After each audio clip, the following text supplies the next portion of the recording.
Now I have found that it's much easier to remove the metal bracket because there's also a connector to the sensor below it, a tubing that needs to be disconnected as well.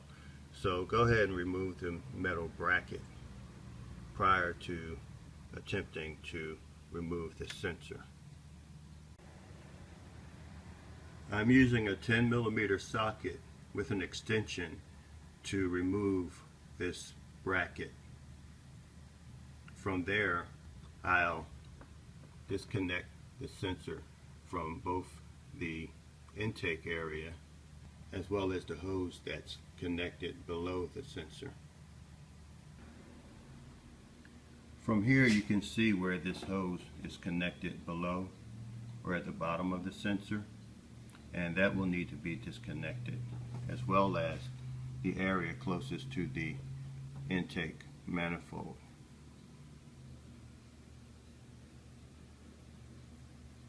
As you might guess, the top connector is much more difficult to get to, but just squeeze it as best you can and pull on it, and you'll be successful in getting it disconnected. Now I suggest replacing the sensor in the following order. First, you'll want to reconnect the connector to the bottom of the sensor. Then you'll want to replace the bracket or reinstall the bracket.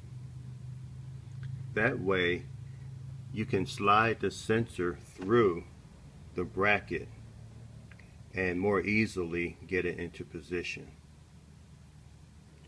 So as you can see, I've reconnected the sensor to the tubing. I've reinstalled the bracket, and next I'm going to slide the sensor through the bracket area and reconnect it to the intake manifold side. Then I'm going to reconnect the wiring connector to the sensor. Now I've gotten the sensor pretty much in place.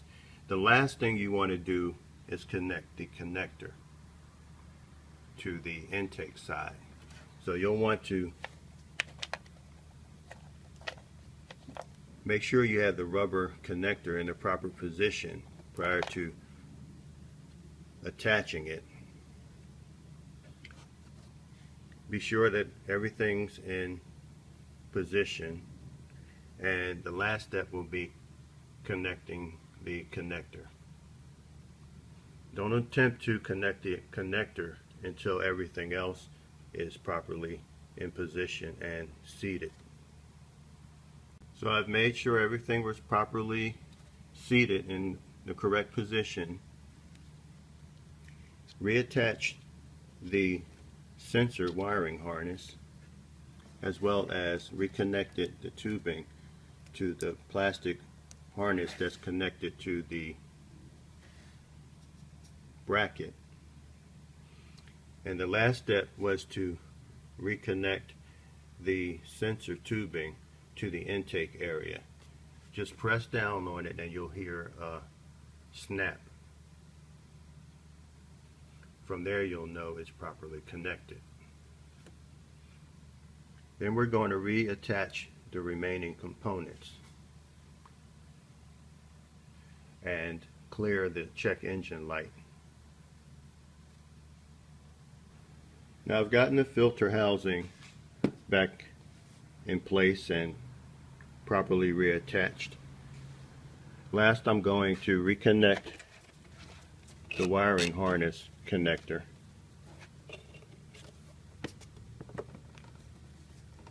Get that nice and snug.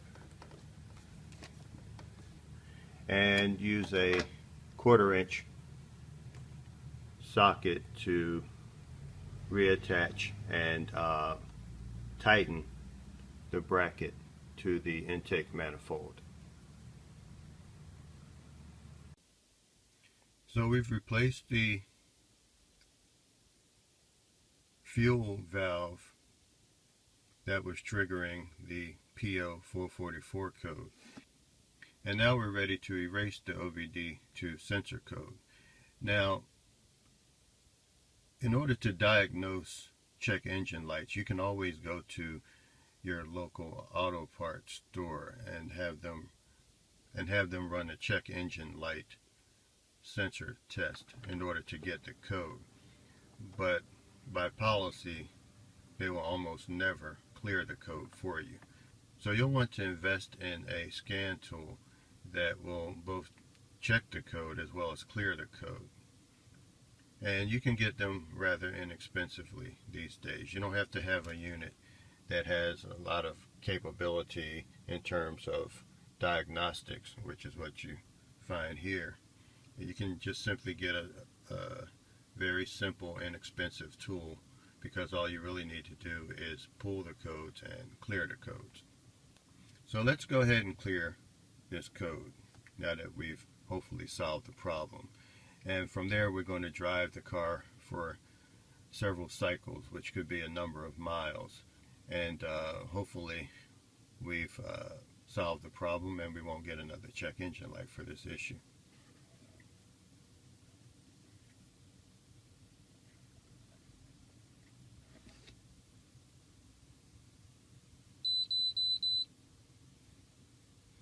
Thank you for watching this DIY video. Please subscribe to Bullseye DIY for additional videos of this nature.